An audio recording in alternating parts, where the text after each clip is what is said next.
Okay, so if you haven't already checked out the introduction to barefoot running, check out that video first. I go over some FAQ tips and tricks and other things you should know before you get into like barefoot running and movement. But without further ado, let's get into this part 2, the beginner's exercises and techniques to get started with barefoot running. In the second part of this video, we're gonna go over a complete circuit. We're gonna use Seymour, and we're gonna just do this all and you can follow along, whenever you want. So before you do a barefoot training routine, it's really imperative that you do some warm up and stuff, especially if you're if it's cold in the morning or whatever. It's always great to do a warm up before any exercise. So very simple things you can do are rolling your ankles outwards, inwards, rolling your knees, do a little bit of on the spot jogging, wiggle out all your muscles, just bounce around, hop around, get everything activated and warmed up. I usually spend 5 to 15 minutes on my warm up, depending on the kind of exercise or routine that I'm going to be doing later. All right, so exercise 1 is balance. Sounds pretty straightforward, right? Not quite. So for this, you want to start on one foot. Set your gaze on a fixed spot and pivot from your hips. Opposite hand, opposite foot, and slowly pivot down to touch your toes. Come back up and repeat 10 times. Simple as that. If you're having problems with balance, slow down a little bit, bend at the knees and the hips, pivot, and keep your eyes fixed on one spot. After 10 repetitions, switch your foot and do the exact same thing. Just like that. Try not to just dip down and be all over the place. Try to do it slow and controlled. This really helps with the stabilizer muscles. This will really get those calves, those ankles, all these neglected muscles. This will get these all activated and ready to go. This is a perfect exercise. I do this before every single leg day. All right, exercise number 2 is going to be calf raises, and this one is simple enough.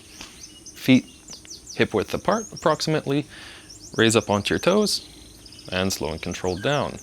This one seems fairly simple, and it should be, but at the end of a circuit, this will actually be quite tiring. You can do modifications for this by picking up objects and doing calf raises, or simply using a sort of platform to stand on top of and getting more depth with your raises. Number 3, this is going to be kind of like a glute ham bridge. And while this doesn't seem like it'll do too much, this is actually really great because our hamstrings are often underutilized, same with our glutes, and this will also strengthen the feet.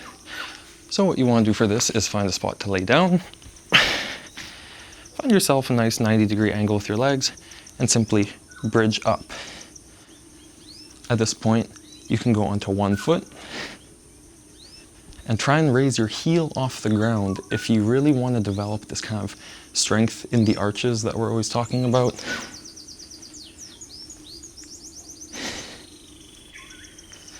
One foot if you want to go expert modification, or 2 foot if you just want to work your calves, your glutes, your hamstrings, your feet.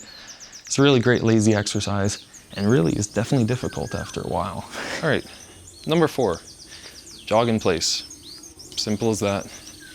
Let's get the blood going. Land on your forefoot of your toes. That's what you want to do. You don't want to be landing on your heels. Just really focus about how does the weight and the pressure get distributed whenever you land. Because when we move to running or more complex movements, this will be the foundation for everything. Whether it be marching, whether it be high knees, whether it be sprinting, all of this kind of sets the foundation.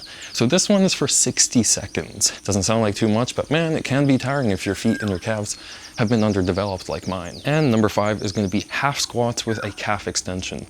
We're not going to go into full squats yet. We need to do a little bit more mobility work for that. But half squats is fairly simple. You really want to ensure your knees don't be going over your toes. You want to pivot at your hips and just sit back halfway. Now what we're going to add to this movement is going to explode upwards going onto our toes. This is going to come in really handy when it comes to intermediate and advanced exercises. Squat down halfway, explode up. This kind of combines a calf raise into a bit of a, half sit.